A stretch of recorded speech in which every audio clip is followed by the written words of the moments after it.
are we hitting any kind of walls in terms of progress of those scaling laws, in terms of the ability for these models to get better? And just from, what you've been developing here at DeepMind, what are you seeing?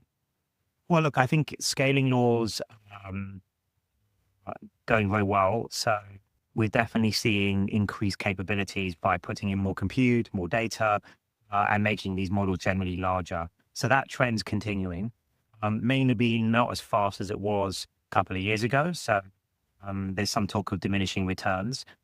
But there's a big difference between sort of no returns and exponential. And I think we're somewhere in the middle where there's very good returns and that's worth doing.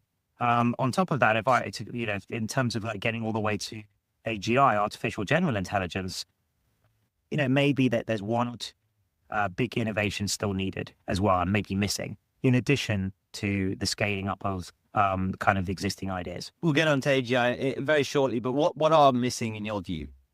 Well, if you look at, we've all, played around with different chatbots, and you can see that, they can do very impressive things in some dimensions, but they're kind of like jagged intelligences, I like calling them, in the sense of like, they're very good at certain things, but there are other things that they're not capable of at all. And if you pose a question in a certain way, you find that they're flawed, and they can't do some relatively simple things. And so for a true general intelligence, you shouldn't see that inconsistency. It should be consistent across the board.